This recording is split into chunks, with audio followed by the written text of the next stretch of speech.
Here we are. Wow, that was quick. So here we are again, and very happy to see you on the screen again, my friend. We have star of the History Channel's Ancient Aliens, and illustrious friend of ours, prolific author who has now written another book, Andrew Collins. Here we have your latest, and we are very happy to have you. Yes. Be okay if I I'm happy to be here. Yeah, it's a bit of a deja vu moment, isn't it? Yeah, well, ask me anything. Unless it's political. Oh, God, no, we're not going there. We don't do that. My first question about this is, how did you come to know about? I get it. Let me have it. Right, okay. It's Sobek. That's the crocodile god. Right. And it's Nefer, which means beauty. And then the U at the end, the Neferu, means beauties. So she is the beauties of the god Sobek, basically. Oh, wow. So how did you come to find out about her? I mean, I know you stumbled across. Well, I mean, I'm trying to evaluate whether I'm among friends or not, but I think I probably am among friends, so I think I could probably tell the truth. I mean, it really began in 1981, really. I know it's a long time ago. Most of you never were born at that time, but I was doing a lot of psychic work with friends at this time. And one of my colleagues, Graham Phillips, who has just got his own new book out, another one coming out in July, basically started having a series of dreams about this Egyptian royal female. And she was appearing to him, and she basically was sort of suggesting that he had to do some kind of ritual. So, you know, he decorated the walls. I mean, literally. I mean, did this image on the wall of the flat that he was living in, which I had previously been living in as well. And he did this ritual. Some weird stuff happened, which I'm not going to go into. But, you know, I didn't think about this at the time. And he came down to see me, and he told me what happened, and he gave me all of his notes. And, you know, I looked at them and I thought, well, you know, this royal female, you know, from Egypt must be check-outable. And there were enough clues that he gave to tell me that this had to be Sobek Neferu, that she was the only one that reigned around 1800 BC. She was the only one that was connected with the area around Saqqara and Dashur, which she is because her pyramid was built just to the south of the Dashur pyramid field in a place called Mesguna. And, you know, all the indications seem to be that, you know, it was her. And across the years, you know, I've come across a number of people who have had dreams or visions which have featured Sobek Neferu. And this intrigued me to the degree that obviously I learned everything I possibly could about her. And I vowed one day to write a book about her. I mean, nobody's ever written her biography, so there's no actual book about her. Now, bear in mind, I'm not an academic. My background is journalism, so I'm not an Egyptologist. So obviously the way that they will receive a book like this is sort of like with mixed feelings, I think is the best way of putting it. I mean, Jan Summers, who is a proper Egyptologist in America, she's actually written the foreword to the book. And, you know, various other Egyptologists have sort of given me the nod as we go along, that I'm on the right course. I've asked them certain things and they've come back, you know, with encouragement or advice, some of which I've mentioned in the book, some of which I can't because, you know, they don't want to be associated with me. And that's it, really. So, you know, the book was published by Inner Traditions, and it is the fullest, well, the only account of her from you know, from her early days right the way through to her death, which I think was by ritual death, a suicide, you know, just like Cleopatra, to where she spent her early years, which I think was in the Nile Delta, to the impact that she had on Egypt, which I think was absolutely immense. I think without her reign, this world would be a different place, and we can come on to that.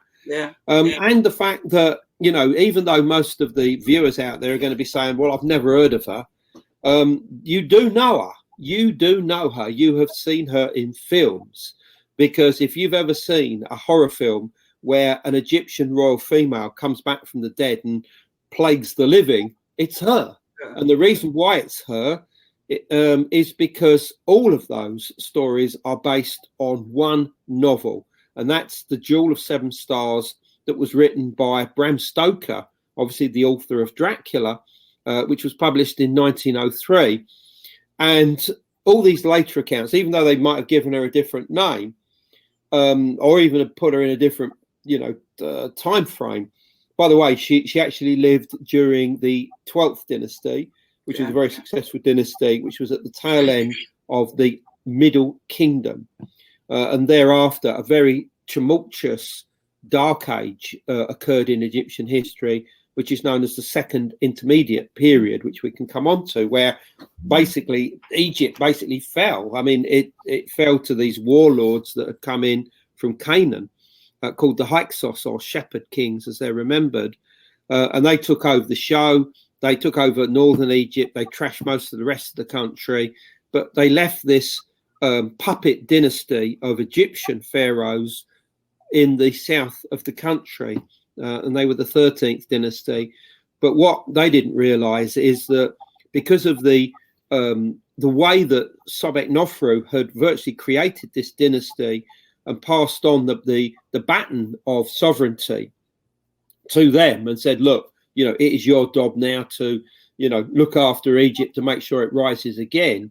They were able to do this, and their descendants rose up against the Hyksos and threw them out, basically then creating the New Kingdom, the most prosperous period of Egyptian history. So she really did have a massive effect. Yes, she did. Yeah. I mean, it's a complex story because, her father was a king that reigned for about 5 decades, named Amenemhet III. He was incredibly successful from all accounts. And towards the end of his life, it would seem that he decided that his eldest daughter would take over from him. Now, her name is Nefertar, or Neferutar, which means the beauties of the creator god Ptah, spelled P-T-A-H. Never heard of it. And so much so was she obviously being lined up to become the next ruler that her name started appearing in a cartouche. Now, a cartouche is like this oval frame within which is the name of the monarch, literally, but quite clearly this was unusual because she was not even crowned yet, not as far as we know, and yet her name was appearing in a cartouche. Now, it would seem as if, because she was probably quite young and there had never been another female Egyptian pharaoh ruling both Upper and Lower Egypt before, it seemed that the best thing that they would do is put her with her younger brother, who was Amenemhet IV. In other words, he was of the same line as the father, but all the indications are that he was from a different mother. Okay, so you had the brother and sister being lined up, or half brother, half sister being lined up to rule the country together. But then something happens. When Nefertar reaches the age of between 16 and 18, he dies suddenly, very clearly suddenly, to such a degree that her tomb had not been made ready, and her body is placed inside the pyramid of Hawara, next to where her father is about to die and be buried himself. Although, this is the sequence as it happens. So her body seems to have been placed in there whilst her own pyramid was being finished elsewhere at Hawara. And Hawara, by the way, is in an area called the Fayum Oasis, which is about 60 miles to the southwest of Cairo. It's a beautiful, lush, green area around this huge lake, which was known in ancient times as Lake Moeris. And so the daughter dies, Nefertar dies. So what's going to happen? Well, they've obviously got to switch to some kind of plan B. And the plan B would seem to have been that Amenemhet IV would reign on his own But it would seem that at this point, this is where Sobek-Nofru comes into the fray for the first time, because it would seem like she then ruled with him, and I think that they were full brother and sister, in the same way that he was going to rule with Nefertar. And so, and whether this was an official or an unofficial arrangement, we don't know. It could have been unofficial, but she ruled with him. And there are various reasons to suggest that, because if she hadn't have done, there's no way that she could eventually have just appeared out of nowhere and ruled the country for 4 years. It just wouldn't have happened. So for the first few years, it seems that brother and sister worked out fine as far as ruling the country. And it would even seem that Amenemhat IV commissioned the building of 2 pyramids, one for him and one for his sister Sobek-Nofru. And these were at this place called Mazguna, which is just on the southern edge of the Dashur pyramid field. And this is where they were going to be buried. Okay. But the one thing we can say is that his pyramid, there was a burial, because it's quite clear that tomb robbers got in there. But her one, which is known as Mazguna North, was definitely not used. There's no indication that there was ever any burial there. So he may have been placed in the pyramid, but she certainly wasn't placed in her one. Now, that I mean, the implications of that is quite clearly she was buried somewhere else, and possibly in complete secrecy. The reasons why that will come on to. But it would seem that during his reign, he started to change the country. He became a lot more progressive than his father. What I mean by that is that he virtually created an open borders policy with incoming peoples from Canaan. So in other words, a lot of Semitic people, many thousands of people, were crossing the borders and entering into Egypt. And they were, getting different jobs, whether it be as servants, whether it be in the army, whether it be in the navy, whether it be for engineering projects. And some of them, it would seem, started to become very high-ranking officials, and probably had done even by the time of his father ruling. And a lot of people started to object to this, because they were saying that if this continues, Egypt is going to fall.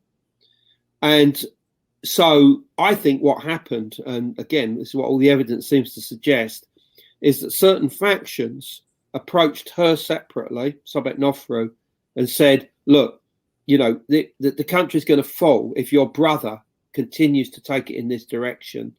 What we said, we will support you. We will support you as the next, ruling monarch of this country, provided your brother can be got rid of.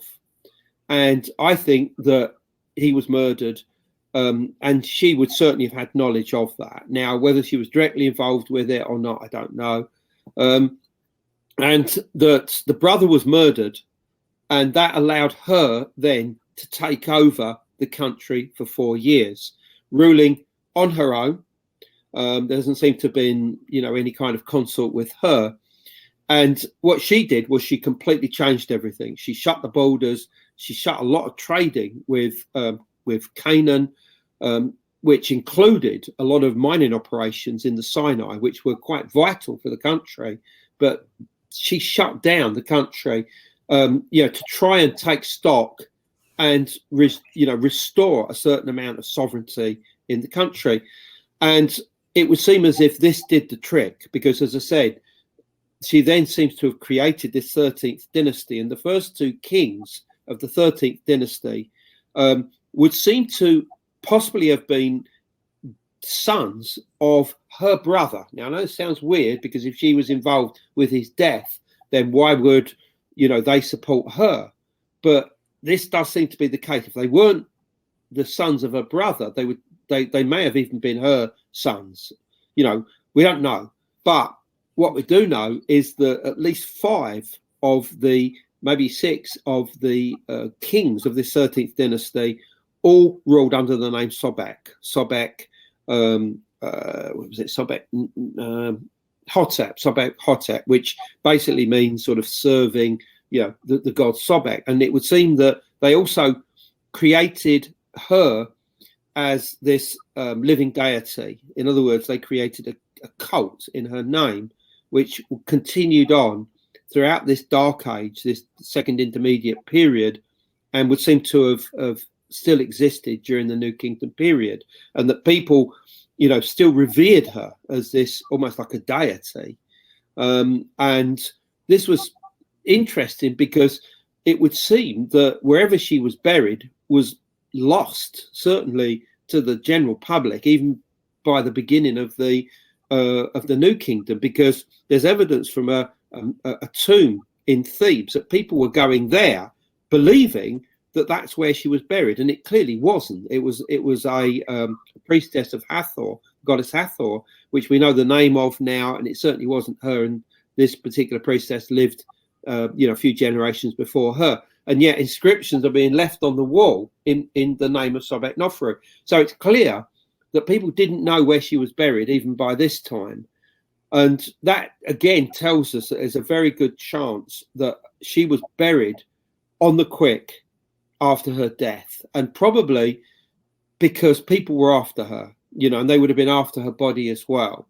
And so what happened to this body? Well, I mean, people don't know. I mean, my personal belief is that she was buried somewhere in the Fayum, because she had so many links. That the temple of Sobek was there, a palace was there. And I think that she was, doing magical rituals at a temple on the north side of the Fayum Lake at a place called Casa El Saga. And this is this very strange megalithic temple, which is one of the most enigmatic buildings in the whole of the country. I mean, it looks like something out of Giza, with the made from these huge polygonal stone blocks, like the Valley Temple of Khafre at Giza.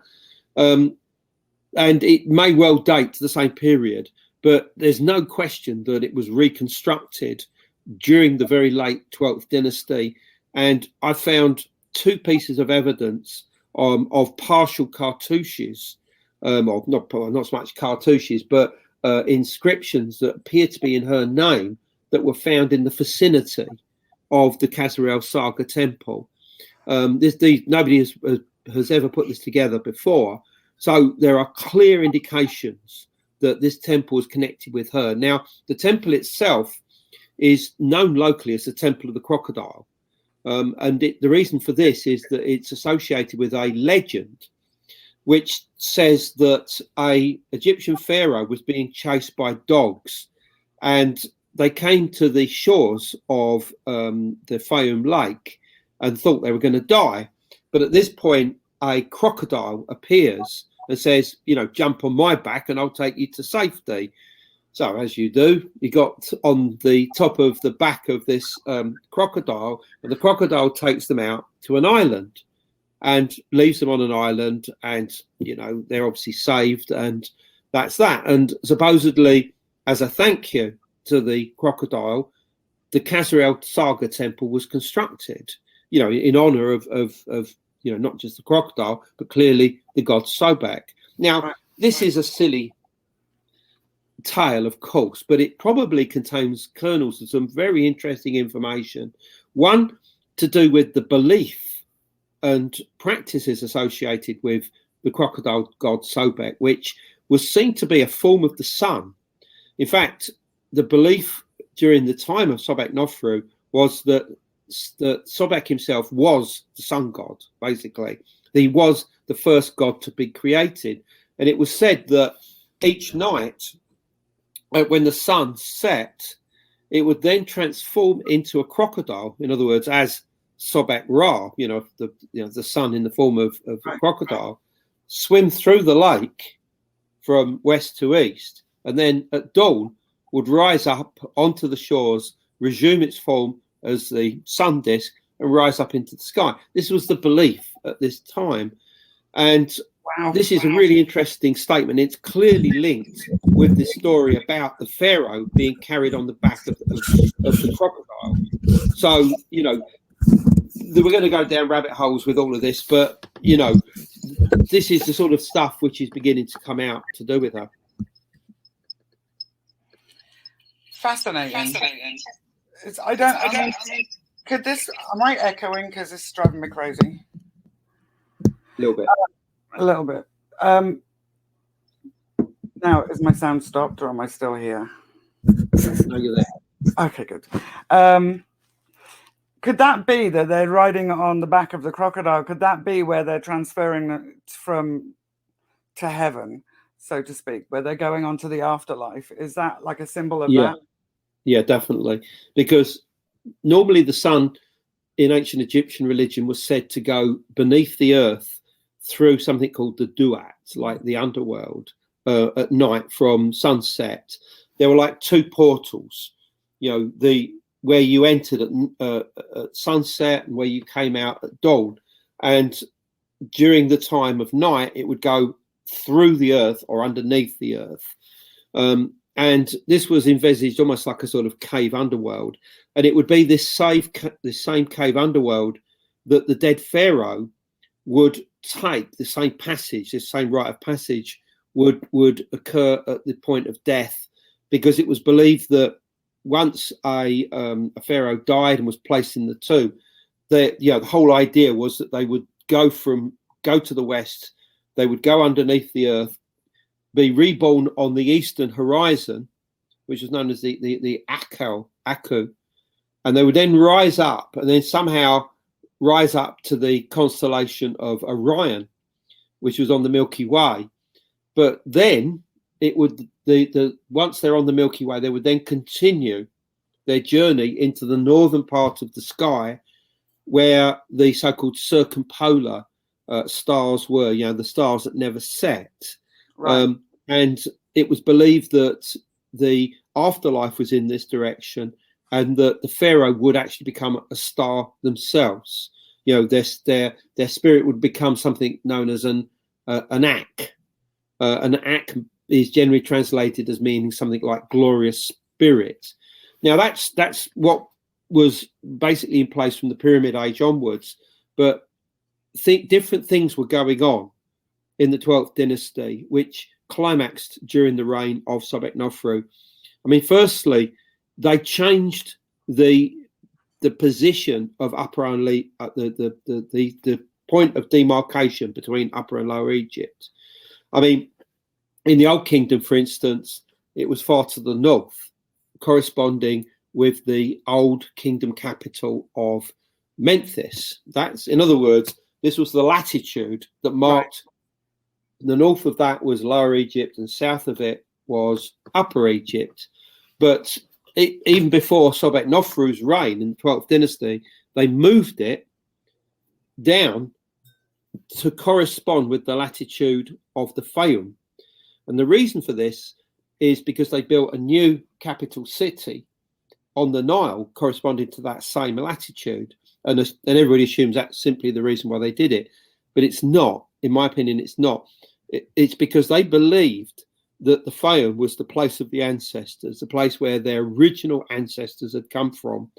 And the reason why they almost certainly came to this conclusion is that on the north side of the lake is evidence of ancient settlements going back to the Neolithic age. And you would have been able to find the tools of these people, evidence of their settlements, and even stone circles that I believe would have been, I talk about one in particular in the book, that would have been seen as quite clearly the acts of their ancestors. Plus, if the Khazarel Saga temple was already present, they would have looked towards that as a connection with the kings who ruled at Giza. And there are a number of pieces of evidence to suggest that the kings of the 12th dynasty, including Sobeknofru, were very interested in the builders of the pyramids. They saw them as their forebears and wanted to link with them, not just, from a point of view of administrative, political perspective, but also from the point of view of the afterlife, of aligning their own pyramids to connect with those that had previously been built during the pyramid age. For instance, both the Khazar Saga temple and the Mesguna North pyramid, which is the one that she was destined for, are both aligned to the same star. And this is El Tanan, which is the brightest star in the constellation of Draco, the celestial dragon or serpent.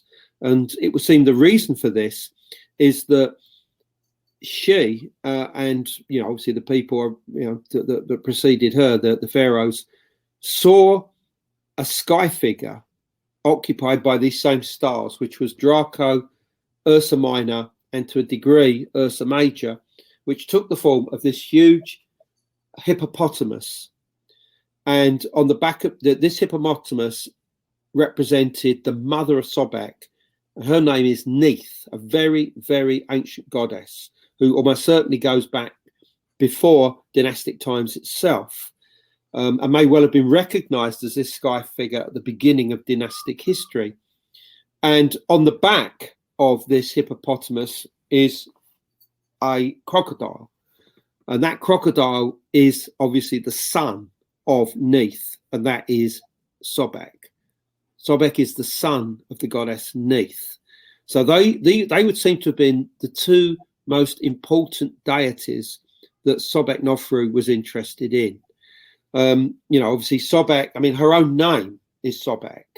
Right. She used within the cartouches the sign of the crocodile in a way which was incredibly unusual. Normally it would be spelt out in hieroglyphs, but she actually used the image of the crocodile to denote her direct association with this creature, and quite clearly the god himself. And clearly that the Pharaoh was the place of the crocodile. It's the place of Sobek. There were crocodiles in the lake. There's accounts even from classical times that talk about rituals involving crocodiles in the Pharaoh area and connection with the area of the labyrinth. And the labyrinth, mention of that, is that what she would appear to have done is to establish this new center of Egypt, which we know under the name the Egyptian Labyrinth. And this was an enormous structure. It was bigger than Karnak and Luxor temple put together.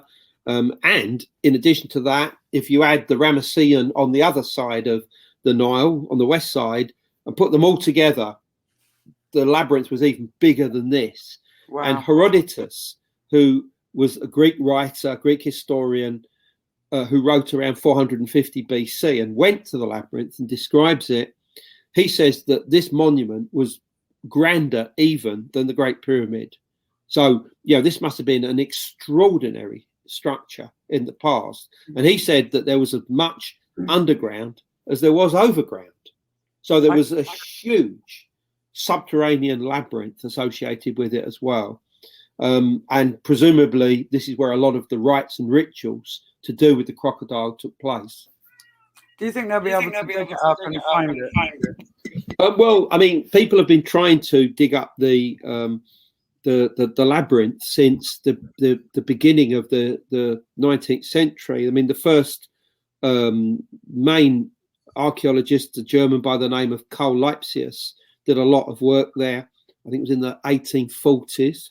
I look at all of his diary accounts, and the fact that he clearly found a number of blocks of stone with Sobek Nofru's name on, as well as those of her father. And then later in, I think, the 1880s, and then continuing on for a few years, a few decades after that, Flinders Petrie, the very famous British Egyptologist, also dug at the site of the labyrinth. He also found a lot of blocks that had both Sobek Nofru's name and also that of her father. And what's interesting, though, is that her role in connection with the labyrinth has clearly been suppressed. Not just by the archaeologists of the 19th century, who clearly saw her involvement as like some kind of put in a few finishing touches on it, whereas no, it's quite clear that she had a major hand in reconstructing this huge complex. Yeah. Why do you think they've done that? Suppressed it all? Well, patriarchy, isn't it? I mean, obviously, these great pharaohs, clearly didn't need women to, better them. And I think that this was the attitude of the 19th century, just in the same way that it probably was in Greek and Roman times as well, where I'm pretty certain that her name was also suppressed and that her role as a very important female pharaoh was essentially ignored. I mean, what's so interesting is that there's very few historical references to her outside of what the archaeologists have found. But what we do have is accounts of the reign of her father, both from Greek tradition and also from Arab tradition, which has come from much earlier Christian Coptic tradition in Egypt. And in Greek tradition, she's mentioned in the same breath as obviously her father, and the name that's given there is Nitocris. Nitocris is obviously a name that honors the goddess Neith, Neith. Right. And it's said, the story that is said of her, which is recorded by Herodotus, says that her brother, the king, those are the terms, the words that are used, her brother, the king, doesn't say which king, was murdered. It clearly states that. And that Nitocris decided that she would take revenge or get over those that had killed her brother. And so what she did was she invited all of them to a huge, great banquet and then let waters in through some secret canal into this room, presumably from the Nile, and they all drowned in it. But it said that after this, so that she herself, did not suffer vengeance from anybody else, that she put herself in this room full of hot ashes and killed herself. And you think, what the hell is this? Please try and interpret this story for me. Well, firstly, you've got to say to yourself, well, hold on, if you've said that she was involved with her brother's death, so why would she be taking revenge on those that were involved with his death? Well, I personally have suggested that this did happen, but I don't think the people she killed were those that were responsible for the death of her brother. I think she was taking out any political opponent. In other words, those that were supporters of her brother who would cause problems for her during her reign. So basically, she just took the lot out, basically. This might sound rather harsh, but, these were very different times where unless you ruled with absolute strength, you were going to be pulled down by those below you who were just waiting for you to show a weakness. She had to come across as an incredibly powerful woman because she was the first woman, remember, in Egyptian history that had been properly crowned king of both Upper and Lower Egypt. And, so in other words, she's got a hell of a lot on her shoulders, not just ruling the country, but being the first woman that's ruling the country. So, unless she was ruthless, she wouldn't have lasted for 5 minutes, let alone 4 years, which is the time period that she did rule the country. So what changes did she make? What was that? Sorry. I'm sorry, I don't know why I'm echoing because it's nothing to do with anything that I'm using. What changes did she make? Firstly, political. As I said, she shut the borders. She stopped further people coming into the country, or certainly severely restricted it. So she stopped a lot of foreign trading with the area of the Sinai and Canaan, and that was point one. So in other words, she shut the borders again, right. Quite literally. which again was completely the opposite to what her brother was doing. And it would seem even her father before her was a very tolerant and quite progressive guy. But unfortunately, it looked like her brother was being influenced. So he was obviously very, very young. He was probably no more than 16 at the time when he ruled. I mean, you'll see in books that he was older, but he wasn't. I show there's the only images that we have of him suggest that he was extremely young when he came to the throne. And the thing is that if he had been any older, why wouldn't he have ruled? Why was his half-sister Nefertari being lined up to become the principal ruler of the country? And the only answer can be is that he himself was not very old at all, and that he would play second fiddle to her. So I think that he was easily influenced, and I think that he was being influenced by people that wanted to manipulate and take the country in a certain direction, and that certain factions realized what was going on, probably connected with the Temple of Sobek. And I think this is one of the reasons probably why they went to Sobek Nofru and said, look, we'll support you, we will ensure that you become the next monarch, providing that you can give us access to your brother and we can take him out, quite literally. I think that's what happened. Now, I think that the people that were against her were the priests of Heliopolis, the priests of Ra and Atum. And the reason for this is that her brother would seem to have been turning his back on Sobek, on the Fayum, and on Egypt almost as a whole.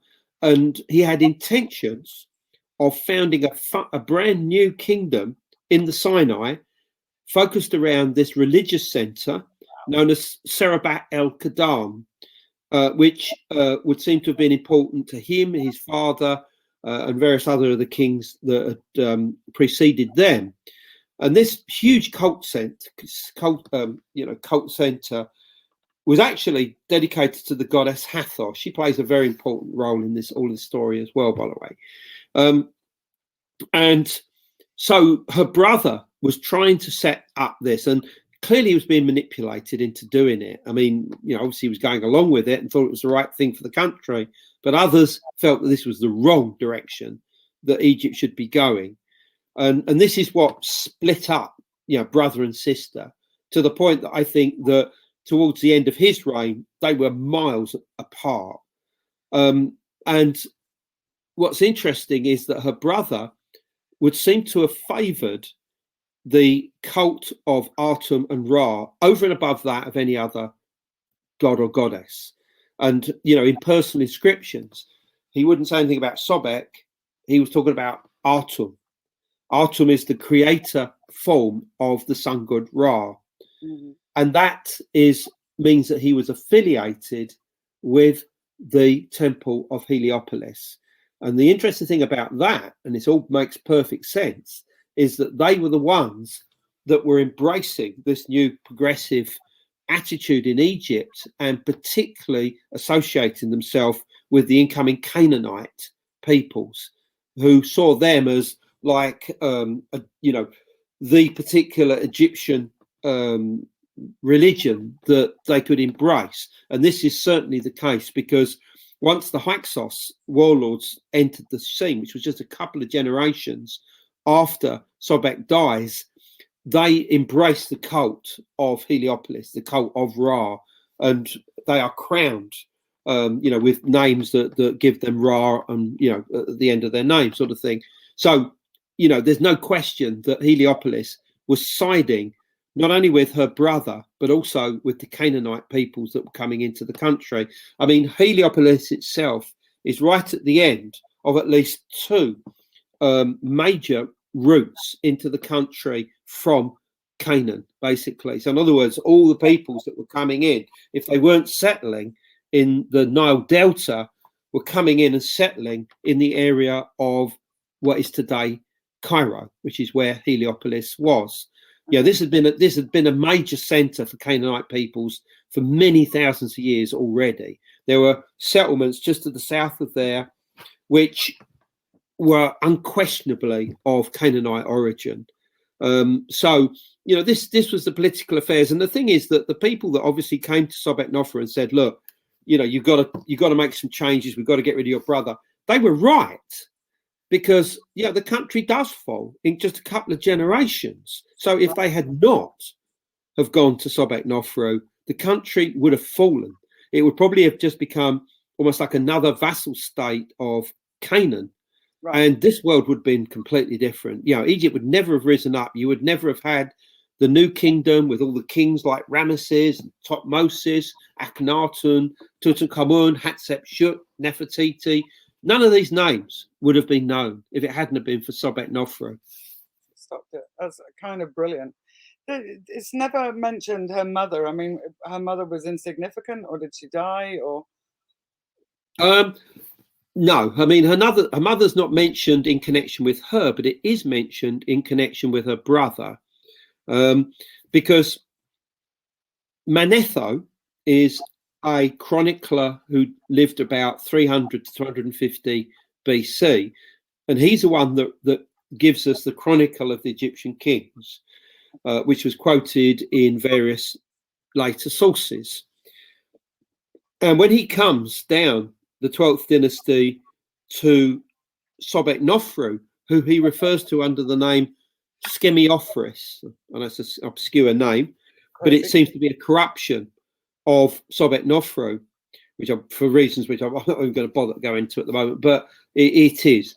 And he says of her that she was the sister of the previous king. Okay, and the previous king is Amenemhet, which is unquestionably Amenemhet the fourth. Right. So in other words, he makes it clear that she is the sister, and we can only assume full sister at this point, of the previous king. Okay, so they were brother and sister. Now there is a temple on the south side of Lake Fayoum at a place called Medinet Mardi. Okay, and this was erected by her brother and her father, probably when they had a very brief co-regency. In other words, they both ruled side by side, and that was probably only for about a year to two. Okay, and the name of his mother is given in there, and it's Hetepti. So this Hetepti is almost certainly the mother of both Amenemhet IV and his sister Sobek-Nofru, but not the mother of Nefertar. Oh, she seems to be the result of a previous marriage, you know, with a royal queen. I can't remember her name at the moment, but it is mentioned, and so she's her name, but she clearly died. Well, right. I mean, or certainly was out the picture, because a new lady then comes in, and she is now the queen that's mentioned officially, and and it seems pretty certain that we're dealing with two different people. So we're dealing with one daughter from one marriage, who seems to be the oldest, and then a brother and a sister from a second marriage that seem to be slightly younger than the original sister. That would make sense then. The original sister was given some sort of exactly everything. It would mean that's exactly it. I mean, why exactly she was being lined up is a difficult one, and I think that the only answer is that she was the most obvious choice. What I mean by that is she was the oldest sibling. So why shouldn't it go to her? And if these were progressive times, then let her rule the country. But we'll back it up by putting her younger brother alongside her, and they can rule together. But then something happens. Nefertar dies. Now, what happens to her?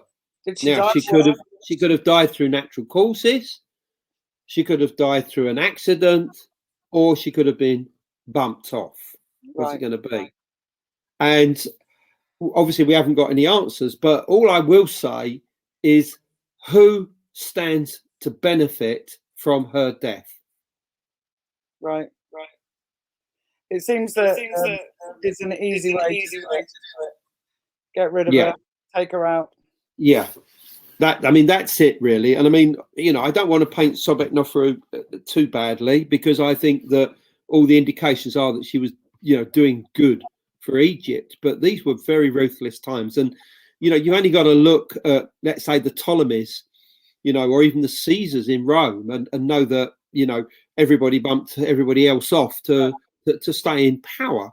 And I give examples in the book and that show two separate examples from that very dynasty of this kind of, what they call infanticide. In other words, plots of assassination of people within the family. There are two other examples from that very dynasty that are recorded by Herodotus. I think one's by Herodotus. I can't remember the second one. They both may be from Herodotus. So, the idea of siblings or family members or whatever bumping each other off is not unusual whatsoever. Yeah, it's not new. Absolutely not. Denise, does it say where she's buried? No, they haven't found her body. Andrew said earlier that they haven't.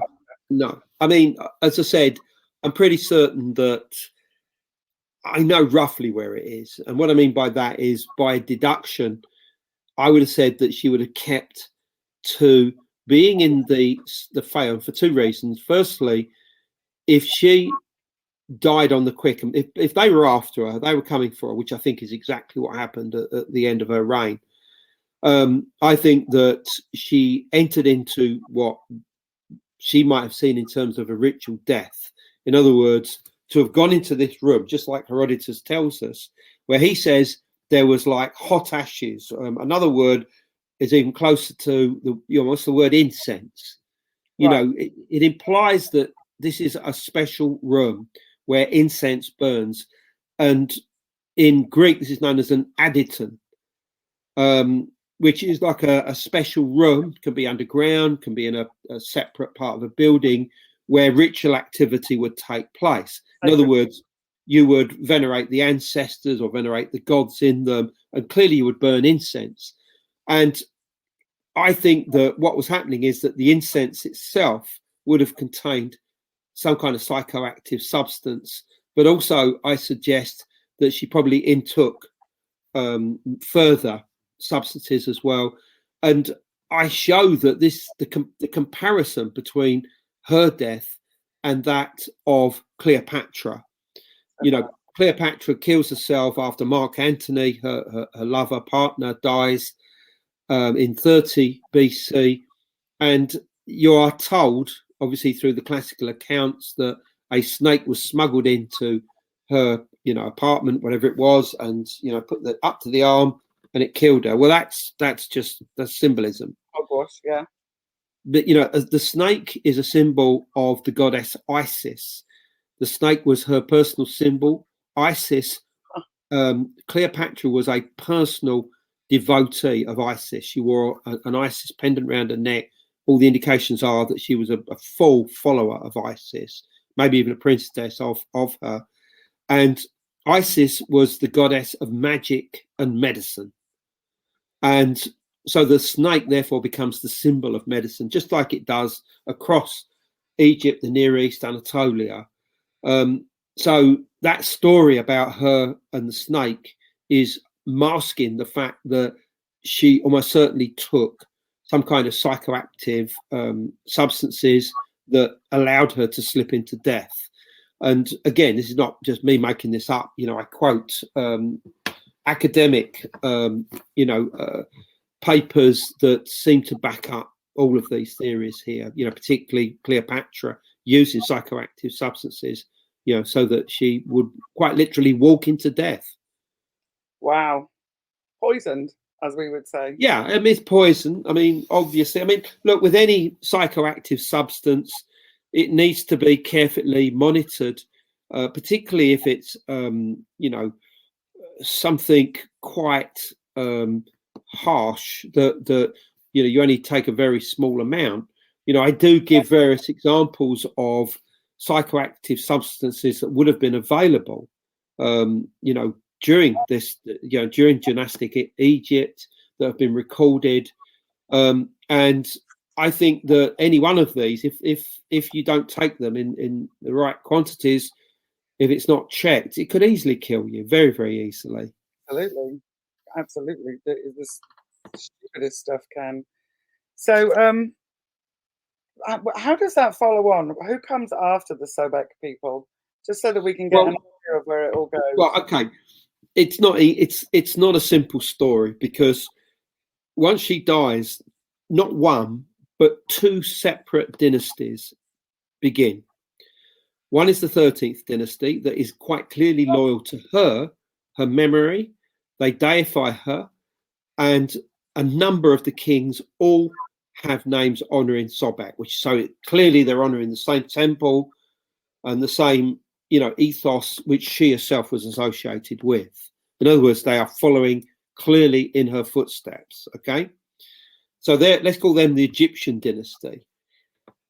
Then there's another dynasty, which is the 14th dynasty. Now they rule from the Nile Delta, in the very area where all of the Semitic or Canaanite peoples are at their strongest.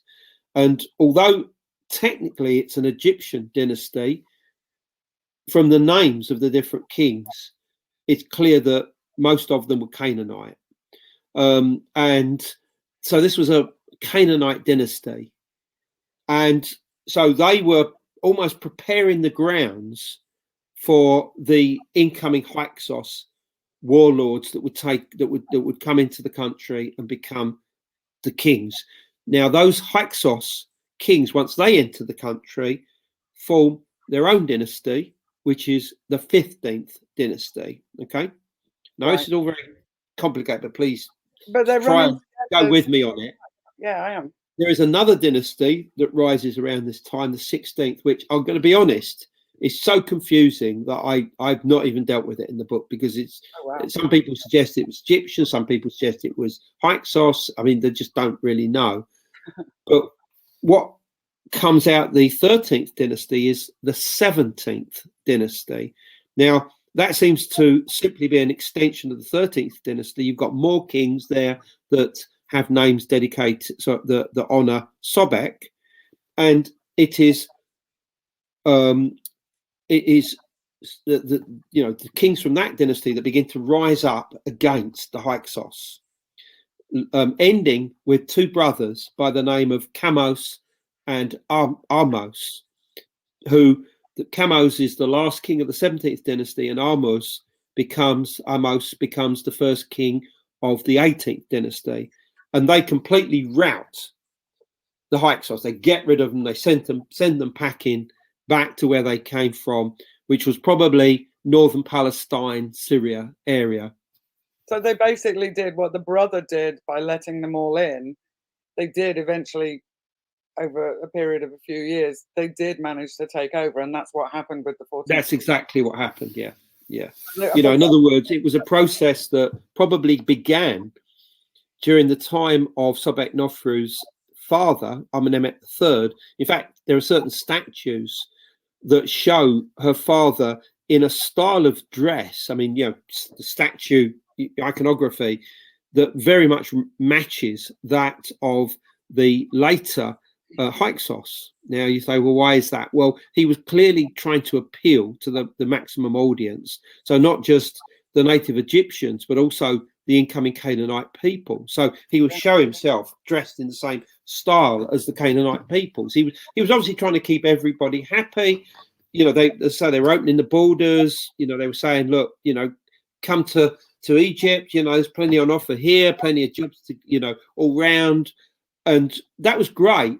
But unfortunately, it seemed like her brother took it too far, was being influenced by people that were probably taking the country in the wrong direction. And this is when certain factions, as I said, probably connected with the cult of Sobek, came to Sobek Nofru and said, look, you got to do something about this. Otherwise, Egypt is going to fall. What's interesting is that one particular Egyptologist tackles this business, and he says, I wonder whether they were having premonitions about the coming turmoil that would occur, with the Second Intermediate Period, with this terrible Dark Age. Premonitions, that's the actual word that's used. That's amazing. Now, I mean, whether they mean psychic dreams or just intuition or gut feeling, I don't know, but I'm certain that's what was going on. They knew that unless they did something, Egypt would fall forever. Yeah. And I'm pretty sure it would have. Oh, it would have done. There's no question. Without her, if her brother had been left in charge of the country, everything would have just fallen apart. I understand now where you say that without her, we wouldn't be living the way we are now. It would have changed. Yeah.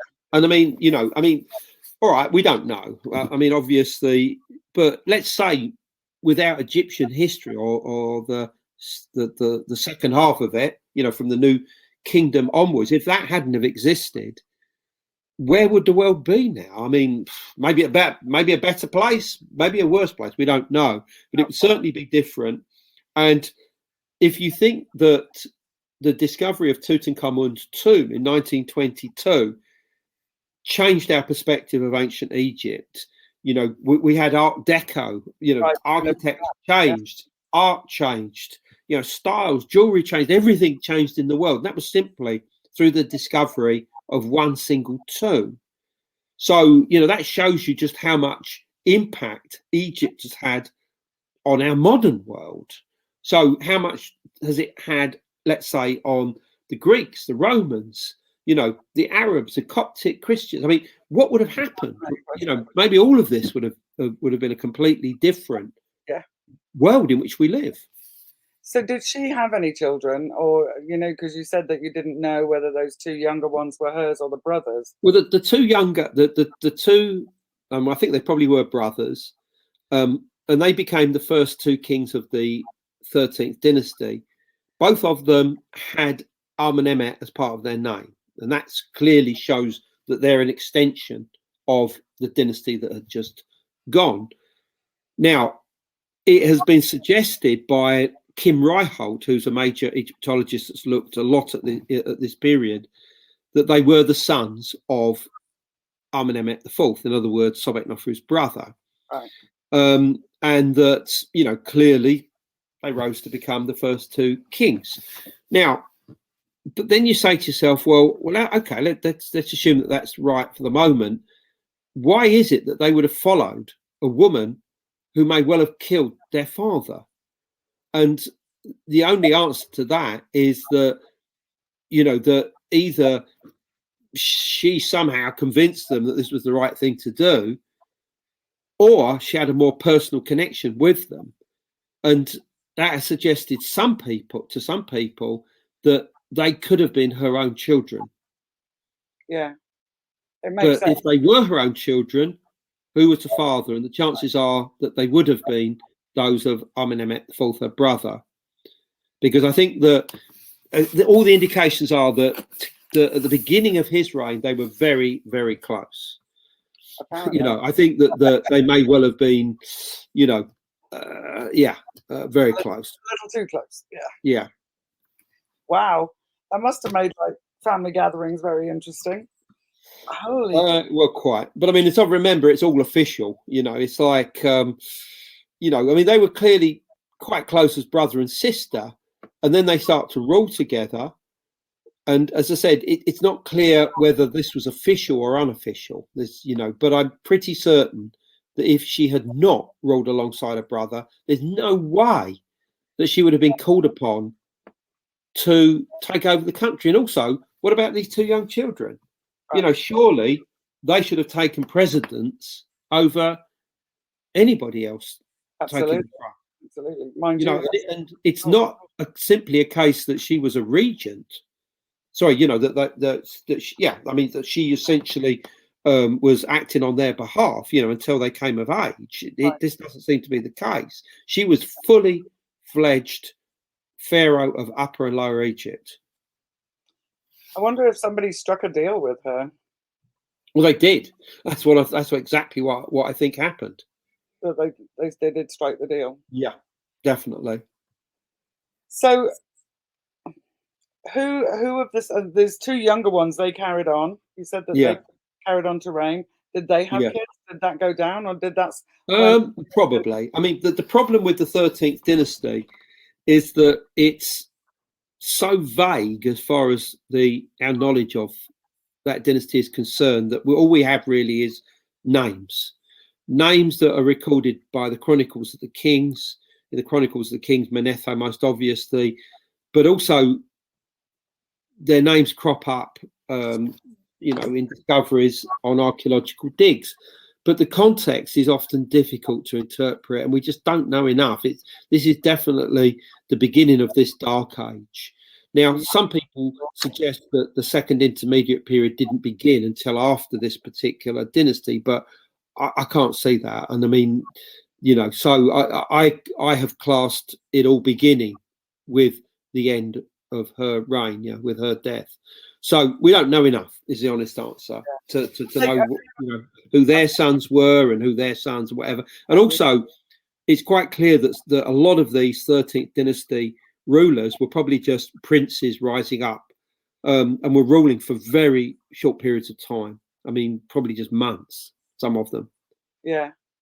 I wonder where they all are. I mean, obviously they found some. Well, again, I mean, burials are being found here and there. I mean, one of the Sobek Hotep kings was discovered recently, I think down in Abydos, if I remember, in the southern part of the country. But at first they thought that it was Sobek Hotep I, which would have been the one directly after Sobek Nofru, but it's now thought that he was the fourth of them, the fourth in line. So, so that doesn't really help us to understand the transition from the 12th to the 13th dynasty. So, yeah, and I mean, the other problem, of course, is that once the Hyksos came into the country, they trashed the place. They trashed, Memphis, the capital, Itawi, I can't remember it's the exact name, but that's on the banks of the Nile at the same latitude as the Fayum.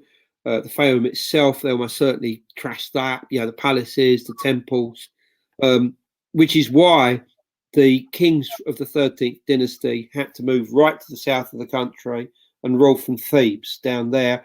And Thebes is the seat of the god Amun, right. Hence their names, Amun Emet or whatever. Yeah. So they were safe down there. And it seems as if the 14th dynasty and the 13th dynasty, although they may have warred and battled each other for a bit, it seems as if they eventually reached an agreement for trading, probably for religious purposes and whatever, to allow each other to exist. But it was quite clear that the Egyptian dynasty was like a puppet dynasty. It was, it was considered too weak to do anything, really. So it was almost just there in name, Yeah. Are there any monuments around the world for her? Anything left over? Well, in Egypt, almost everything is associated with the Fayum region to do with her. There's a few blocks and lintels from other sites just outside of the Fayum, which I talk about, and there is one statue of her that was found in what is today Israel. Now it's only the feet, but it's got very clear inscriptions in her name, and that begs the question of what the hell it was doing there. Egyptologists have said, oh well, maybe when the Hyksos were departing Egypt, they took a whole load of stuff with them and deposited it, in their own homeland of Canaan. It just doesn't seem right to me.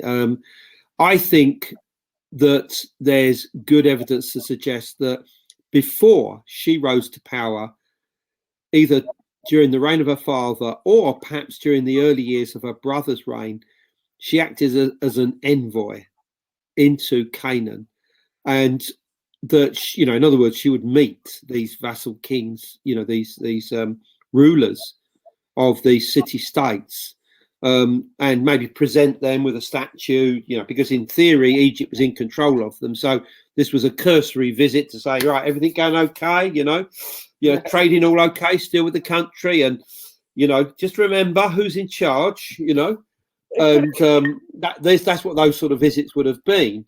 And I think that she could have been involved in that. And the reason I say that is that various other statues have been found of officials in Canaan, as far north as the Lebanon, and what we know about the people whose names are connected with them is that they all had links with Canaan. In other words, they were, they were like envoys for Egypt going into Canaan. As I said, for various reasons, mostly for trade, really.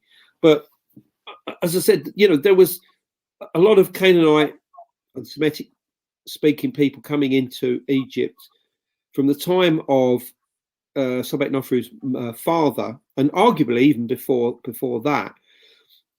And that they were doing essential jobs. I mean, in the Fayum, for instance, it seemed as if they were involved with a massive engineering project to recut a canal from the Nile all the way through to the Fayum Lake. And the reason why this was important is so that when the Nile floods came down off the mountains each year from Ethiopia, the waters wouldn't completely flood everywhere, basically. So the canal was recut so that the waters would be much lower, because if you had too high a flood, it would completely drown the lands and they would not recover sufficiently enough to do the planting the following spring. Whereas if it was just right, obviously the rich nutrients that would be brought down with the Nile floods, with the so-called inundation, would be enough to enrich the soil to allow the growth of the seeds and the grains, whatever it is, to rise up the following year. And what's very interesting is that during various of the years of her father, the floods were clearly far too high, because in southern Egypt, on the border with Sudan, or what was obviously Nubia in the past, there are various marks on the rock about what height the floods were reaching. And it's quite clear that during a certain stage, during her father's reign, they were going far too high. This would have been really bad for Egypt. And this coincides with engineering projects which we know took place during the reign of her father. They may have even been started earlier than that, but certainly they took place during her father's reign. But what's so interesting is that Herodotus, in his histories written about 450 BC, he alludes to these engineering projects under the Greek name of Amenemhet IV, which is Maurice, basically. But what's so interesting is that Arab accounts of these same engineering projects talk about the person in control of them as being Joseph, he of the technicolored coat story from the book of Genesis. Now, what do we know about him? Well, according to the biblical account, he's the son of Jacob. His brothers don't like him. They beat him up, leave him for dead, take his coat, and eventually he's sold as a slave into Egypt. He is in the household of a guy, I can't remember, Potiphar, and he does a good job, but according to the story, the wife of Potiphar comes onto him and he rejects her. So she claims, essentially that, he tried to make advances to her, and he gets thrown into prison, and he's there for a while, but he becomes renowned for interpreting dreams. So Pharaoh gets to hear about this. So he sends for Joseph, tells Joseph about this story about, I'm having these weird dreams about 7 fat cows and 7 thin cows. What's all that about then? And Joseph says, no problem. You've got 7 years to stock up, with grain in your grain stores, because you're then going to have 7 years of famine. And you need to be prepared for this so you can feed the whole country and anybody else that comes to you at this time. So this is exactly what happens. And eventually Joseph becomes, I can't remember the exact term it says in the Bible, but basically the number one person in the country other than the Pharaoh. And that can only be vizier. That's the role of the number two in Egypt. He's called the vizier. And I mean, my colleague, David Rowe, has done a lot about this. He's talked about, that this is clearly a reference to all the activities that were going on during the reign of Amenemhet III. He even finds a tomb in the Nile Delta, a place called Tel El Darba, where there's a statue that's found. It's very clearly in the Semitic Canaanite style. It's a big statue. He says that's of Joseph. I mean, what he writes is great, and I do quote him in the book. And he basically says that Joseph was a real person, and that he was in Egypt during the time of Sobeknofru's father, during the time of her brother, and during the time of Sobeknofru herself, and may even have been there when the first two kings of the 13th dynasty took over. So that's interesting, because this tells us there's a possibility that Joseph may have met Sobeknofru. It sounds very right. We have to imagine what might have gone down in that conversation. And the interesting thing about that point is that Potiphar would seem to have been a high priest of Heliopolis, the very priesthood that are associated with the Canaanites during this period. By the way, Heliopolis is referred to in the Bible as On, just the word letters O-N, basically. Really? And so, in other words, Joseph is clearly working under the auspice of the temple of Heliopolis, the temple of Ra. And I mean, I haven't put this in the book, but various people have suggested that there is a relationship between the god Ra, the sun god, and Yahweh, essentially the God of the Israelites, but I didn't really go into that in the book. But so that's interesting. So if he was vizier and certainly representing the temple of Heliopolis, then the temple of Heliopolis would almost certainly be the ones that were opposing her, because they didn't like all these changes that she was making. She was changing everything back to the way it had been. Right. They didn't like that at all. And I think that it was them who came for her. But in the book, I sort of imagine this meeting between Joseph and Sobeknofru, where he's basically saying to her, look, I understand your position, but you realize that, what you've done is going to end up in your death if you do not change things back to the way that they were. And, this may well have been the final conversation that they had.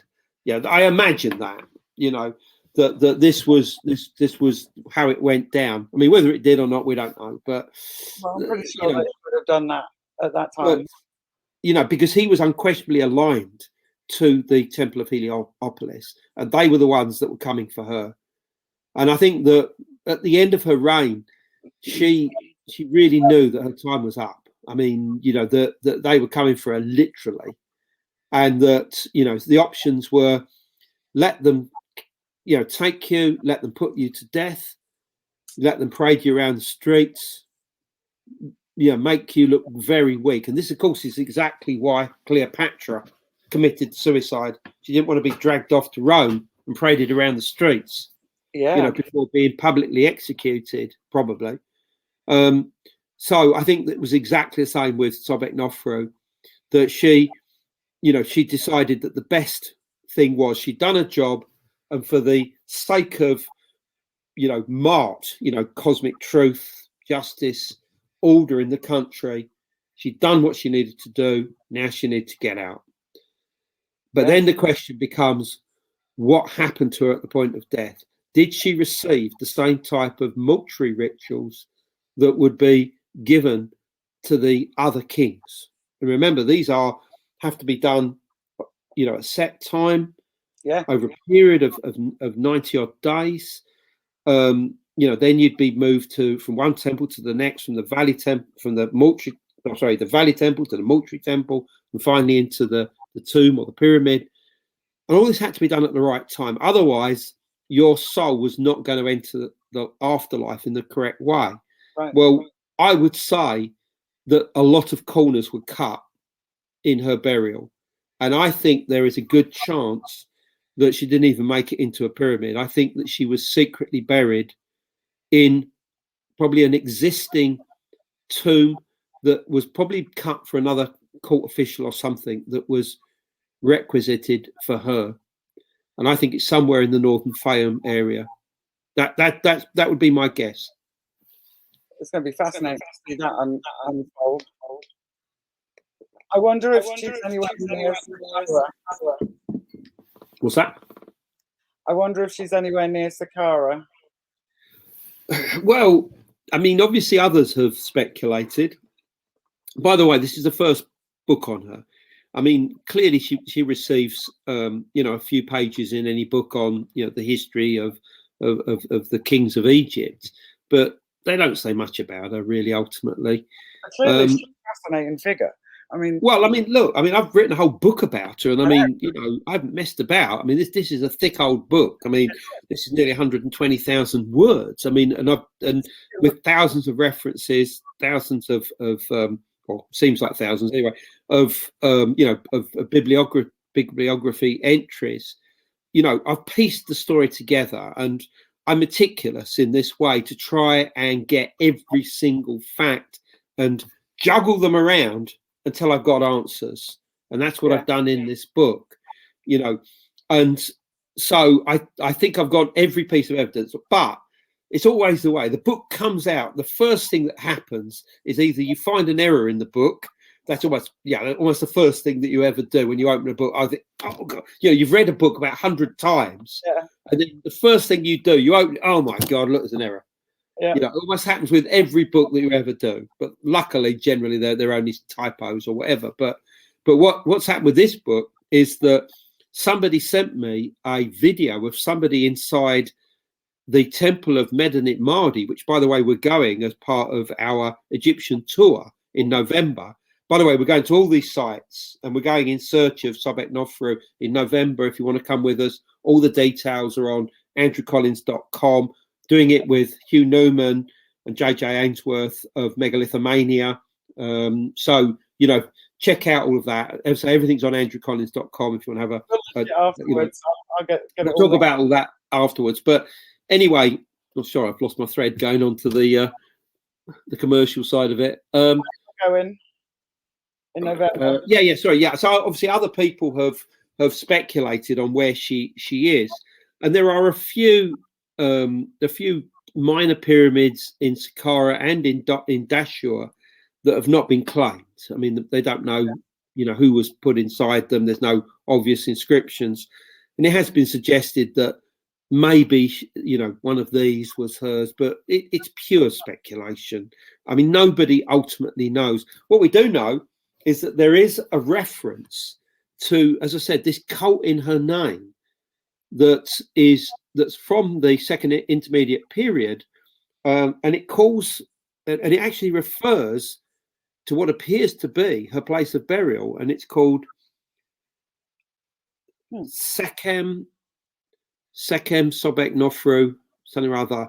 Which, I mean, the word Sekhem is a word that basically means power, really, but it can also mean mighty. And it's the word Sekhem. It's a magical force as well, not just a physical force.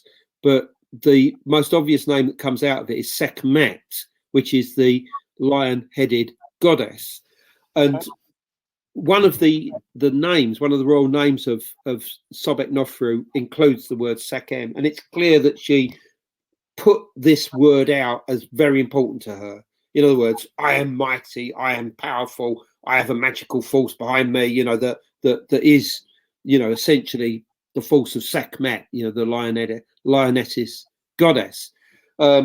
So we know the name of her burial place, right. But the problem is we don't know whether this was the place that was going to be for her, and she never reached. In other words, Mazguna, North Pyramid, or whether it's her secret.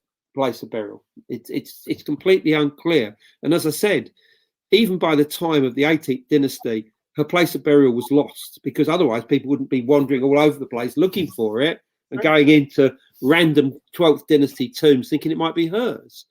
Yeah. But the other important thing is that, as I said, a cult in her name continues on. She would seem to have been revered almost as some kind of goddess from that point onwards. I mean, the book cover talks about the goddess of the 7 stars. This is really a term that shouldn't really be applied to her. Avatar of the 7 stars may be a better term. Not so much goddess. She's not a goddess in that way, but she was certainly revered as a living deity. In other words, somebody who continued to not just continue to exist after, in other words, she'd gone to the afterlife, but that she was still around, that you could still contact her. And I find that very, very interesting. Yeah. Particularly in this way of her resurrection. I think we should talk about this, because come the 19th century, almost nothing was known about her. In fact, nothing was known about her. The only thing that you had was this mention in Manetho of this female ruler called Skemiothris. Okay. And she quite clearly was seen as a monarch of the 12th dynasty. She was the sister of the previous king, Amenemhet IV. They'd worked that one out, but that was it. So I knew nothing else about her whatsoever. Then what starts happening is that you start finding king lists at places like Thebes, in Saqqara, another one at Abydos, which we'll talk about.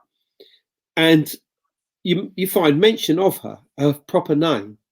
Then, of course, Karl Lepsius, the German archaeologist, starts finding loads of stuff to do with her at the site of the labyrinth, the Egyptian labyrinth in the Pharaoh. And a lot of questions start being asked about, well, who is this woman? I mean, she's obviously a lot more important than simply a queen. She's a proper ruler. She rules the country. She was clearly crowned. Yeah. She wasn't somebody who, let's say, was ruling because the next king was so young they couldn't do anything about it. So it was a regent. And also, she's not ruling simply because her husband is off at war somewhere in the next country. She is clearly a monarch in her own right, the first female pharaoh of Egypt. Right. So people started asking questions, and one of the people that asked questions was an Egyptologist, European Egyptologist by the name of Heinrich Brugsch, or Brugsch Bey, as he's affectionately known in books. And he talks about her quite extensively in his books, and basically says that the 13th dynasty was clearly in honor of her because of all the different kings called Sobek Hotep, essentially the servant of Sobek. And so he starts really bigging her up. And one of the people that picked up on this was a more speculative writer of Egyptology by the name of Gerald Massey. And he writes a series of books on Egyptian religion and how it relates to other religions, everything from African religions to Near Eastern religions and even European religions. And he talks a lot about Sobek-Nofru, basically suggesting that she is reviving a very ancient cult to do with Sobek as the crocodile, which is also a symbol of the god Set, who is like the trickster or god of chaos, but also the mother of Sobek and Set in some cases, who is this hippopotamus goddess who Massey refers to as the great mother of time. Okay. And he goes on and on and on about her. He says she's a form of Hathor, the 7 forms of Hathor and the rest of it. And so he basically says that Sobek-Nofru reignited this whole cult. And he calls it quite literally a star cult, a cult of the stars. Wow. Yeah, again, this is where this goddess of the stars. In fact, he refers to this great mother of time, who we know under the name now as Neith, the hippopotamus goddess. He refers to her as the goddess of the 7 stars. That's the term that he uses for her on many occasions in his books. I mean, like Egypt, Light of the World, Natural Genesis, third one, which I can't remember. And so he talks about this. Well, he's writing this, and it would seem as if somebody is reading this book, and that somebody is Bram Stoker, the writer of Dracula. And he's reading what all of this stuff about Sobek Nofra and thinking she'd be a great character in one of my books. And this is exactly what happens. But it isn't as easy as that, because firstly, in his book, The Jewel of 7 Stars, which is published in 1903 for the first time, the story is that there's this the Egyptologist, British Egyptologist, goes to Egypt, finds this tomb of this female pharaoh, brings it back to the UK, starts being plagued by all sorts of weird stuff, and feels that they've got to do this ritual to resurrect her. They've got her remains, they've got all that they need. They got this jewel, the Jewel of 7 Stars, which is like this red, ruby beetle with the 7 stars of Ursa Major on it. So they do this ritual. It takes place in this place in Land's End, or near Land's End in England. It's actually on the Lizard, by the way. I mean, I actually had a chapter all about this, which I was going to put in the book. Eventually dropped it out because it just was so away from the main theme of the book. But anyway, so they do this ritual, and essentially what happens is that the daughter, the 18-year-old daughter of the Egyptologist, gradually gets taken over by this female pharaoh, who in the book is called Terra, T-E-R-A, Queen Terra. And it's clear that she's taken her over. And by the end of the book, there's a whole lot of weird supernatural stuff happens, and eventually Terra is gone, and so is the daughter, right? And it's clear that Terra's taken over the literally the body of the daughter and gone, basically. And the way that the ending of the book was done was so shocking to the post-Victorian audience that read Bram Stoker's book, which was just a few years after Dracula, let's point this out, came out, that the publishers called in Bram Stoker and said, look, you've got to find a different ending for any subsequent editions. This is too shocking for our audiences. They're all complaining and they're all swooning and dropping over, no, I made that bit out. But, I mean, clearly they weren't happy with it. So he did change it where everything, at the end of it, everybody lives happily ever after sort of thing. But the significance here is that Stoker says that this female ruler, her particular reign was completely expunged from Egyptian history. Now, this is partially correct. Sobek Nofru's name definitely is avoided in some of the king lists. And the most obvious one is at Abydos in the southern part of the country. Because if you go in there, I mean, some of your viewers will have been to Abydos, they'll know where I'm talking about. If you pass through the huge temple of Seti and you go through this corridor out towards this monument called the Osirium at the back, and it's this deep, sunken, weird megalithic temple. On the wall is an image of Seti I with his young son, Ramesses, who's going to the future, Ramesses II. And he's showing him all the cartouches of all of the kings who have ruled before him, up to and including that time. So, if you read them, you have Amenemhet III, Amenemhet IV, that's Akhenaten's, Sobek Nofru's brother, and then none until the beginning of the 18th dynasty. First king there is Ahmose. They're all gone. So that's the 13th, the 14th, the 15th, the 16th, the 17th dynasties, not there.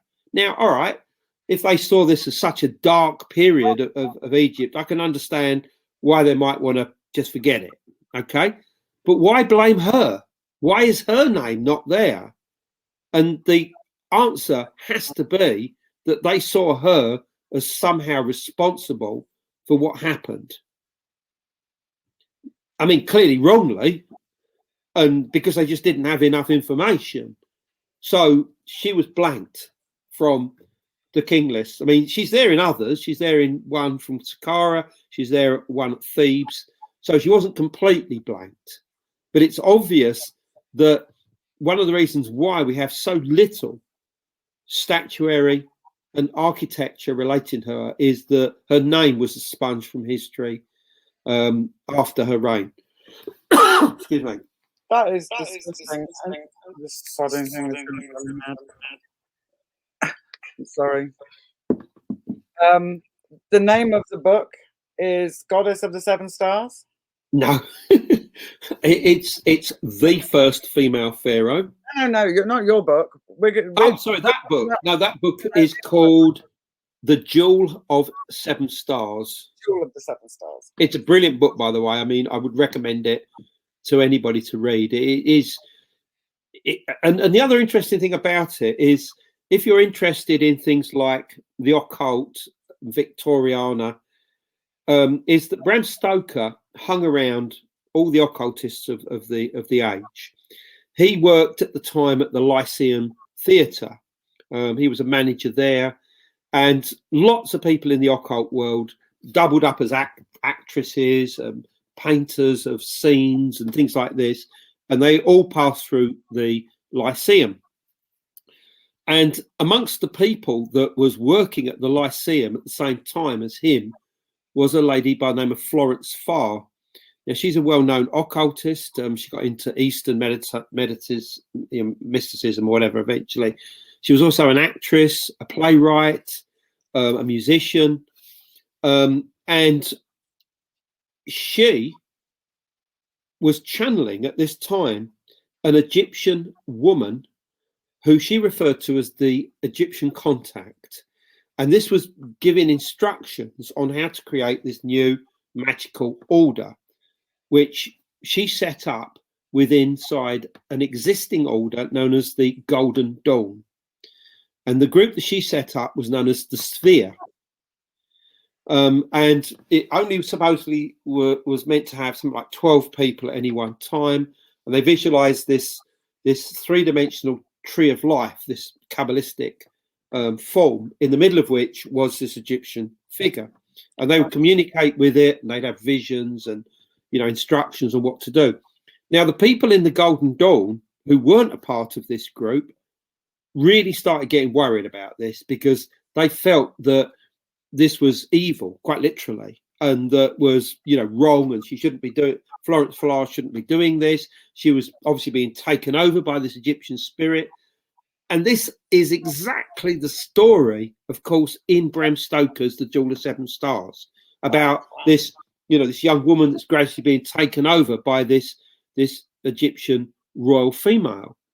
And I'm certain this is the other half of Bram Stoker's book. And there are indirect links between Florence Farr and the revival of Sobek-Nofru in the 20th century, through the writings of this occult writer named Kenneth Grant, a very clever, extraordinary writer, and incredibly knowledgeable of ancient religions.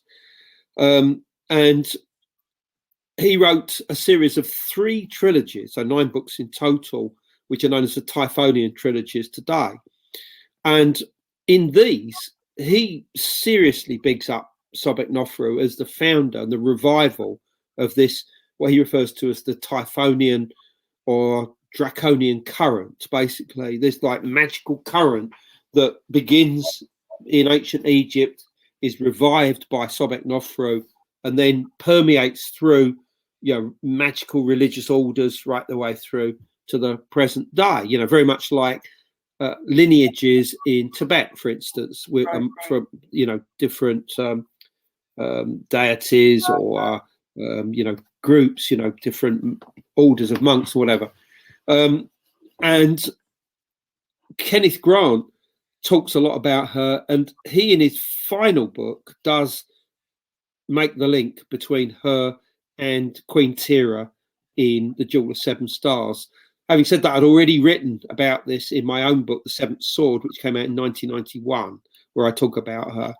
So, that was the first book that makes the link between Queen Tira of The Jewel of Seven Stars and Sobek Nofru. So, yeah, I mean, that sort of brings it virtually up to date. And then you have to say to yourself, well, what is all this about, people seeing her in dreams and visions, Sobek Nofru.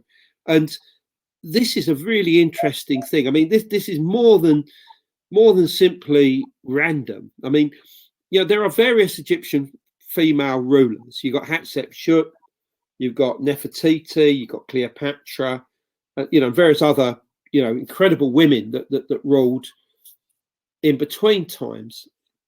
I mean, there are not that many, to be honest. There's probably a couple of dozen at the most, but most of those, as I said, they all came up after the time of Sobek Nofru. But it's Sobek Nofru that keeps appearing to people in dreams. Why is that? And, one can only but speculate. And is it, the way I sense it, it's almost like her story has to be told. And if she's being a sponge from history in a way that's not like some of her contemporaries, like Hatshepsut or whatever, it's almost like she's trying to come in through the back door. Do you know what I mean? Yeah. Her story has to be told. And in a way, this is exactly what Bram Stoker was trying to suggest in The Jewel of Seven Stars. And it's the same in various of these horror films that have been written with the same character in.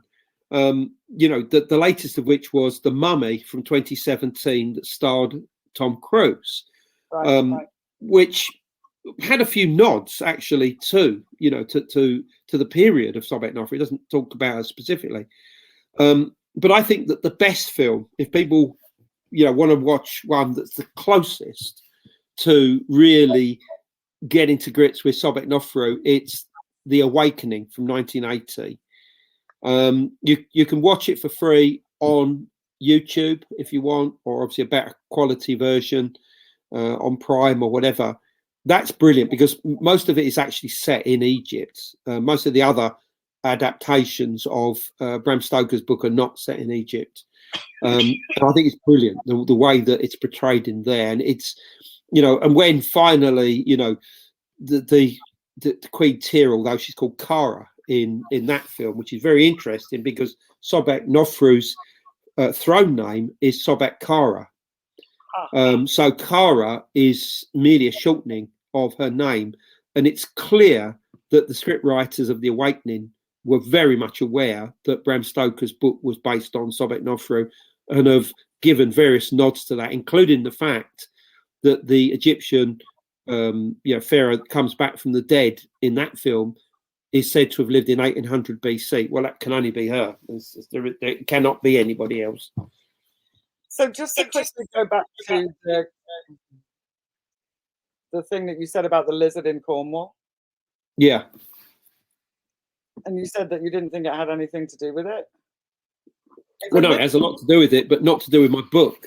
I mean, as I said, I wrote a whole chapter because I actually went down to the lizard to try and find the house that Bram Stoker based his story on. And I found it. It's on the southwestern part of the lizard. Bram Stoker gives enough details of where it is.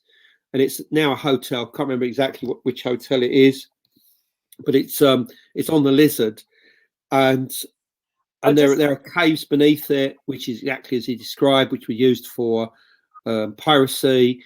He says that the cave had green rock in it. It has green rock. I mean, there's just too much for this not to be the right place, basically. Well, and to me, that whole thing about the lizard. Yeah. If a crocodile isn't a gigantic lizard, I don't know what is. Well, that's true. Yeah. It's kind of yeah. Thing, I mean, I'm sure the etymologists would probably say that the name of the lizard in Cornwall probably doesn't come from a big reptile-y thing, but but yeah, I see where you're going with that. Yeah, I mean, Bram Stoker would appear to have been in that region. I mean, a lot of artists, a lot of writers, all would go to the Lizard. This you'll find in various historical books, basically. It's kind of fantastic. So that is kind of fantastic, though, isn't it? I'm trying to find, somebody asked. There was a couple of questions. Leo, have you got some questions ready? I know he can hear me. And one of our people, this is probably totally off topic, so we might as well leave it to the end. Oh, there we go. Okay. No, there it is. At the end, I'd love to know his thoughts on the mud flood, Tartaria, conspiracy, and plasma melting old civilizations into stone.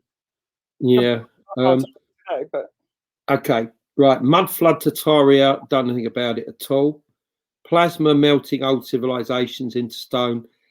This is something that's come off the edge of the whole plasma universe idea, and it's something that my colleague Robert Schoch talks a lot about in his lectures and books.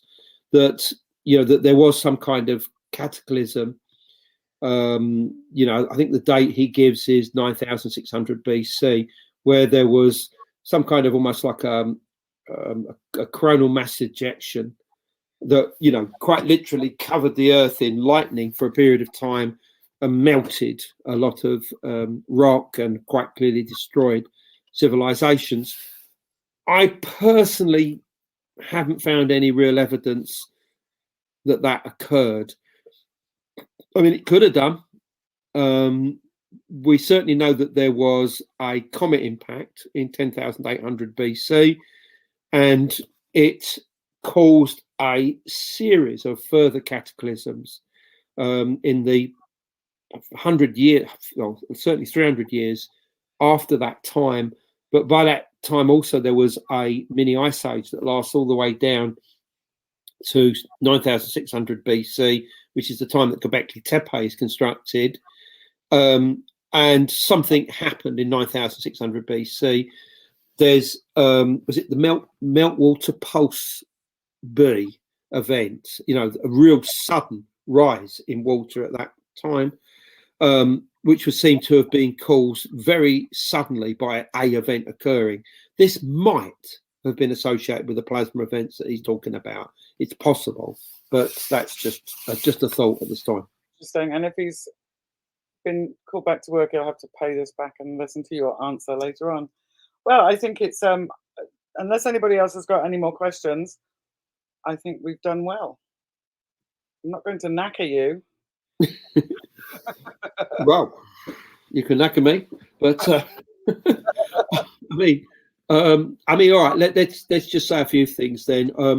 Obviously, as I mentioned earlier, if you want to come with us to Egypt in November, we're doing the whole length of the Nile, part of it as a cruise.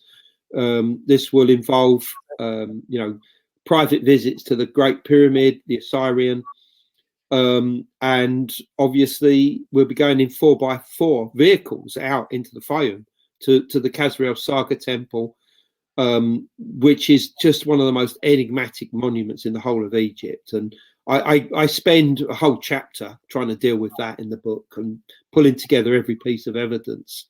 We're also going to Turkey in May next month for a couple of weeks, going to all the obvious places there, Göbekli Tepe, Karahan Tepe, and everywhere in between from there to Istanbul. I'm going back there in evil. Sorry, I see the word evil there. That's affecting my head. Back there in September for a couple of weeks for another tour, mostly in the eastern part of the country. So let's read what it says here. Could you please explain why the crocodile representation of her is not evil, or am I wrong? It really was. I think she missed the beginning where you explained why the crocodile. Right. Okay. Well, look. I mean, the crocodile's not evil at all.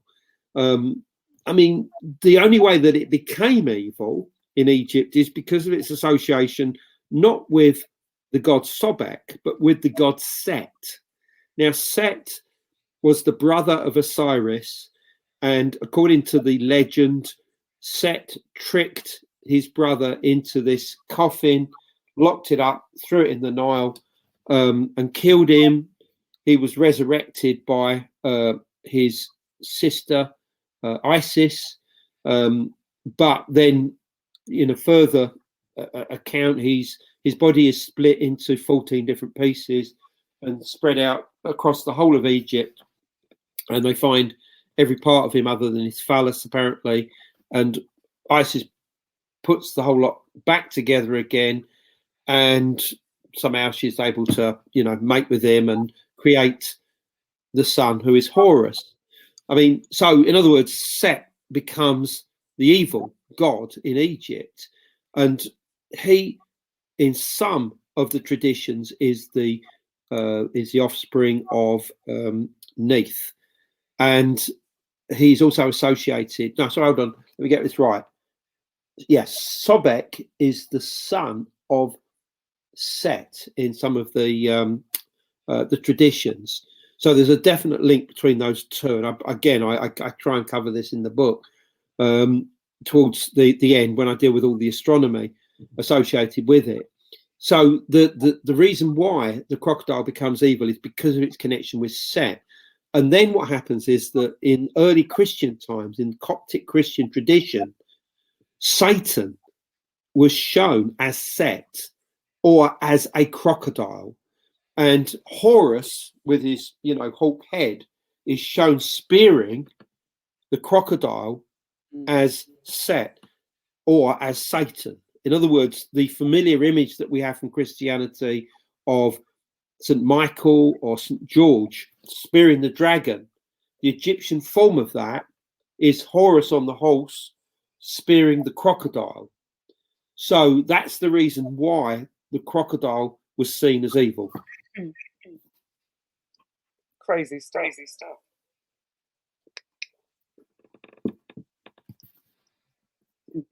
Waiting to see if I'm going to be able to talk about. Thank you so much, Andrew. Yep. And so let us draw into an end before I die of needing coffee.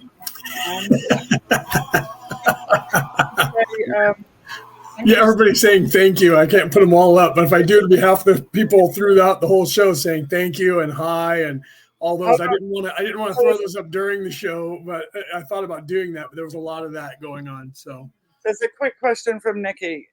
Is Egyptian history considered mythology, allegory, or is it at this point in our understanding as history? Probably a bit of all of that, really, I would have thought. Yeah. I mean, allegory is mythology, or certainly can be. And I mean, it's certainly not to be taken as factual history, I don't think.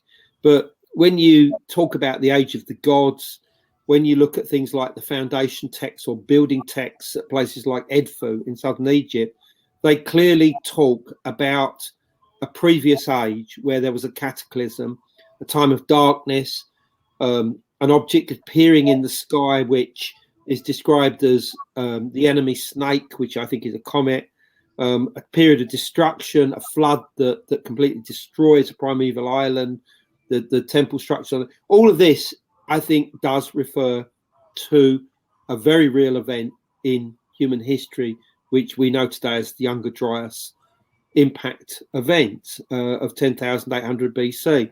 And that's recorded on temple walls. I mean, probably in the past, it would have been on every Egyptian wall because every temple was supposed to have its foundation texts, how it came into existence, right from the beginning, from creation to this day, so to speak. The best preserved of those foundation texts or building texts is on the temple of Edfu in southern Egypt. Excellent. Thank you. And my pleasure. And again. Right. Okay. Well, look, as I said, if anybody's interested in getting this book, it's called The First Female Pharaoh, Sobek Nofru, Goddess of the Seven Stars. And it's available now from Amazon, Barnes & Noble. And I think you'll enjoy it. I mean, it's a sensible book. It's not difficult to read, but it's a sensible book. No, I've done it as if I was a Egyptologist. And I'd like to think that it's well received by Egyptological students and by everybody else, of course. You know what they're like. I think we need to touch base again and see how it goes. There's been several people have already ordered it. Well, I thank you all. Thank you, Denise. I see she had ordered it. I'm sure many of your other viewers have already done so. And we're going to have a couple to be able to give away, thanks to your kindly Inner Traditions people who are fabulous. So we're going to have to come up with an idea on how we're going to do that. And so when we finished being live, you and I will have a quick chat and find out how we're going to do it. And then Caleb, he's one of our boys. Well, I mean, I would ask the question of where the hell is she buried, but I think that is not going to create a consensus answer. But it might be interesting, right? Yeah, I don't think you haven't got enough prizes for that. I don't think, but that's true. That's true. She'll turn up one day. They'll find her eventually.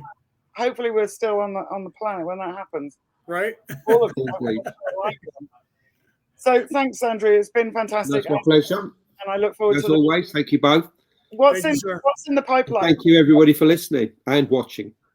Absolutely. Have you got anything else in the pipeline writing-wise, or is it? Oh God, yeah. I mean, in between all of this, I'm just finishing a brand new book on Göbekli Tepe, which is the greatest archaeological discovery of the 21st century. I finished all the writing of that. I'm doing all the illustrations at the moment. I've got about 50 illustrations to do, about 47 colour plates to find. So that in between. Oh, that's right. Next week, I'm at Megalithomania in Glastonbury, 6th or 7th of May, talking about Sobek Nofri for the first time ever. I mean, publicly. Awesome. So I've got to do my lecture for that in the week. So, if you've got nothing better to do with your time, I'll see you in Glastonbury next Sunday. Will you link me after we've sort of finished? I was just going to say that. Thank you. We can shove get it a link so we can get it to people. And we can put it out wherever else we are. Okay. Link me with all that stuff.